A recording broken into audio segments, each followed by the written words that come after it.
What is the value of a test? From the time that we're children, we are exposed to them in various forms, and we tend not to like them. Tests cause anxiety and doubt. They result in sleepless nights and consume valuable time. So what's the point? Why do we employ them? Well, certainly for numerous reasons.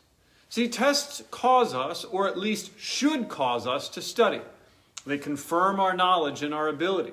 They increase our own and even the public's confidence, and they bring a certain reward.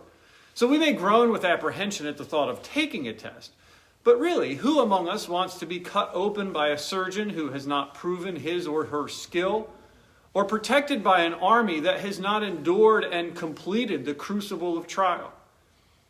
It is for these reasons that Joseph tests his brothers. He must ensure that they have changed, that they are trustworthy, that they actually care about their father and the future of his family. Now, the premise of this test in Genesis chapter 44 involves Joseph's royal cup being placed into the grain sack that belongs to the youngest brother Benjamin, so as to give the appearance that it has been stolen. Soon after the brothers depart from Egypt on their way home, Joseph sends out his servant to confront them about the alleged theft. In a show of bravado, the brothers proclaim their innocence. They foolishly suggest the death of the one who is guilty. When the cup is found in the sack belonging to Benjamin, chaos and dismay set in. When they're brought back to Egypt, they fall on the ground before Joseph, which should cause us to remember the dream. And Judah acts as their spokesman.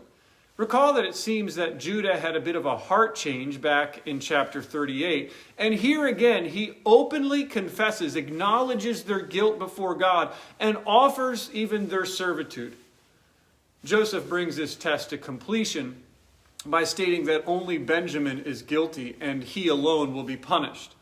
It strikes me that this is the critical moment. Will the brothers again despise their father, bring calamity upon their own flesh and blood? Will they again abandon one of their own, using his life for their advantage?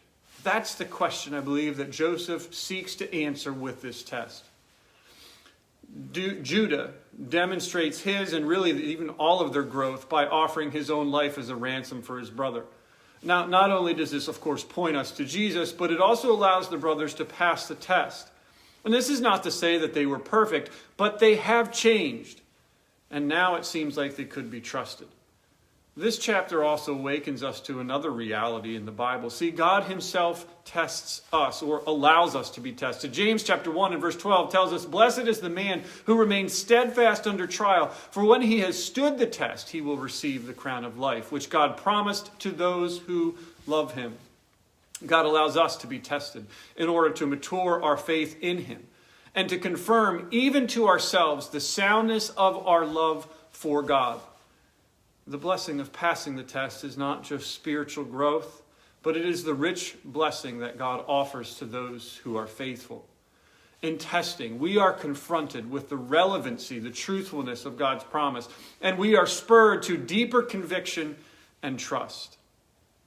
God tests us, or again allows us to be tested, not to make our lives miserable, but because he loves us. And it is for this reason that we should, as James tells us, receive God's testing with joy. So as we read Genesis chapter 44 today, may we be drawn to a greater appreciation of God's goodness towards us.